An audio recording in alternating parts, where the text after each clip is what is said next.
Mani sauc Ludmila Peculeviča, un man prieks, ka jūs šodien atbraucat pie mums ciemos Šternberga ezera krasta. Un mūsu siera darītāva Šternberga siers. Kad es sāku analizēt, es domāju, tas sākās 34 gadus atpakaļ, kad es atbraucu šajā vietā ciemos.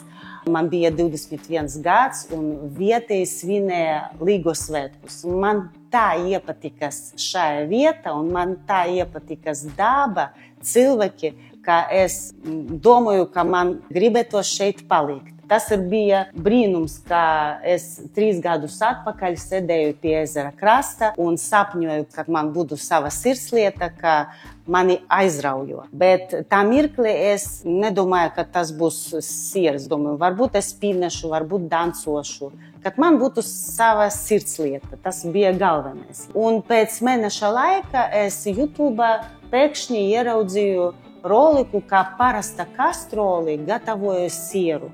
Un man tā patika šis magiskais process, ka es sāku gatavot, un ģimene ļoti man atbalstīja, man nopirka fermentus, ieraugus, un es savā virtuvē parasta kastroli gatavoju sierus. Par savu prieku es Facebookā visiem stāstīju. Mans novads ieraudzīja manas degušas acis, un pirmā diploma man iesniedzēja, un tas bija liels prieks un ļoti iedvesmoja un motivēja iet tālāk. Un es domāju, ka ar savu sirdslietu es dabūju sapņi piepildas. Es ar saviem sieriem biju Polijā, biju Itālijā, un prieks bija, kā cilvēkiem mani sieri patīk.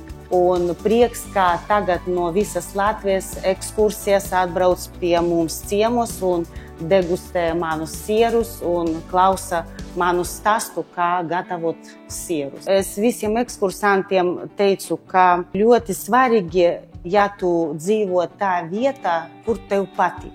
Tas zeme tev atdod atpakaļ un atdod spēku un iedvesmoja. Vēl es ekskursantiem teicu, ka šajā siera ceļojumā pats galvenais tas ir cilvēki, kas parasti teica, lai tev veicas, kas atbalstīja. Tas ļoti iedvesmo un motivē.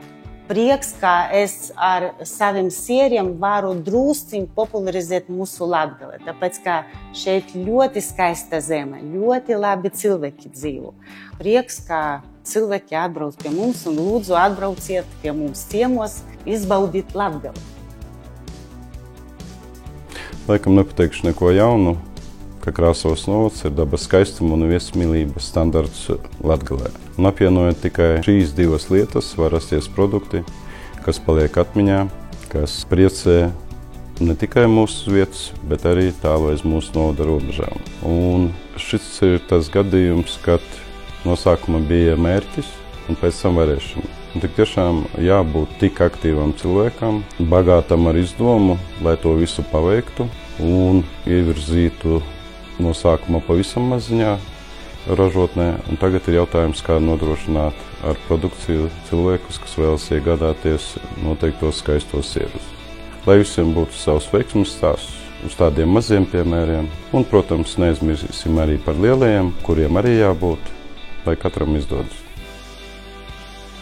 Latgales plānošanas reģions vienmēr lepojas ar vietām, kur tiek godāts un rūpīgi glabāts kulinārais mantojums, un kur tradicionālās vērtības un mūsdienu inovācijas iet roku rokā. Šeit mājražotāji ar mīlestību un cieņu pret savu zemi gatavo produktus, kas noteikti ir daudz vairāk nekā pārtika. Tas ir stāsts par cilvēkiem, kas saglabā, attīsta tradīcijas un vienlaikus ievieš jaunus un inovatīvus risinājumus.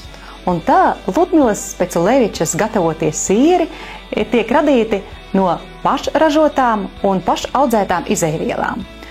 Un tieši viņas rūpes par katru detaļu un ieguldītais darbs ir tas, kas padara katru izstrādājumu unikālu. Tas nav tikai produkts, tā ir mīlestība pret savu zemi, cilvēkiem un Latgales nākotni.